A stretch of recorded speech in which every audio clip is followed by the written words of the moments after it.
Sleeping bags. There are 3 types of sleeping bags. The one I have here is rectangular.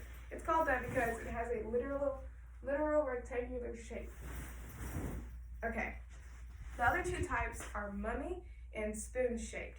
A mummy bag will be shaped towards your body, so it's like big at the or tight at your legs, and then it has like a tiny part for your head space. So when you get in the bag, you won't be able to move your arms as much as you would in a rectangular bag. And then a spoon bag is basically a mummy bag, but with slightly more space at the feet and the head. Okay, so the main thing with sleeping bags is, you usually won't think much of it until you're freezing at night, is that it goes back to that sweating is a positive feedback loop. Okay, so your body will release temperature. It's like exothermic. And essentially, if you have too big of a sleeping bag, like this one's a little too big for me, you can tell. Like, I'm a short person, when I lay down, it has some well, not really. Anyway, this one does fit, but it's rectangular, so it has a lot more space on my sides. So essentially, it's that you don't want extra space in your bag where your body is actually using more of its energy to keep you warm than it has to. And so you want it to fit you very nice. Practically, given that context, you would want to choose a mummy bag. But not everyone is comfortable with a mummy bag because they like to move their arm. They might want to have their arms higher up or whatever. They're just not very comfortable sleeping that way, so they'll probably shift to a spoon bag. But the main thing there is that a short person does not need a very long bag. When I went shopping for one, I looked in the kids section because I'm 5'2", and apparently that's like a kid's size and whatever. Okay, so there you go. So there are different, baffles.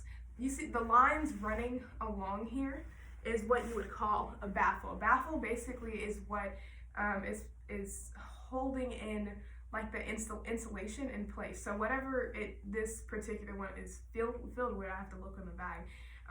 It doesn't feel like it's down-filled. It kind of feels synthetic. But anyways, it's definitely synthetic. The baffles are what keep it in place. You can kind of think of it as your fitted sheet on your bed, where even though all the sheets add warmth, that one is consistently there. So it's like persistent warmth because it keeps it in place. And that's exactly what this does. If they weren't here, the insulation could shift to one side versus the other one. And they come in different designs. The baffles are sometimes horizontal, vertical, and even crisscross. And that just depends on the brand and the company.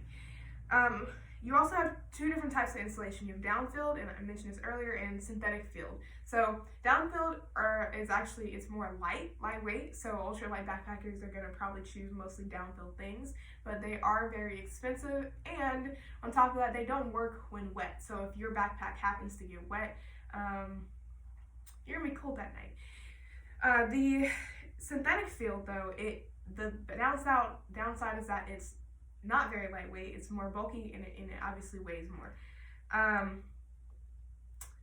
than down-filled. But it is a quick dry thing. Synthetic things dry pretty quick, and they're more practical. If you go to your store, you're probably gonna find a synthetic one for $15, $20, not $15, but like $20. Yeah. And let me make sure I covered everything. Baffles, insulation, in general. Yeah, okay. So we talked a lot about, me and my mentor, about basically recovery sleep. And again, back to that energy thing. You don't want to burn energy while you sleep. You're trying to do your best to hold on to that. And so insulation against the ground is not something people really know. They like a homeless person, and how you might see them sleep on like a cardboard, that's insulation against the ground, because when they're sitting on the ground, they're cold because their body heat is being released into the ground and going everywhere.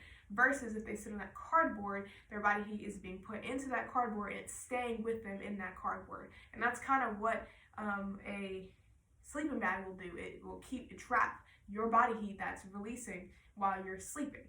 And so you need cushion against the ground specifically. Okay, that's it on sleeping bags.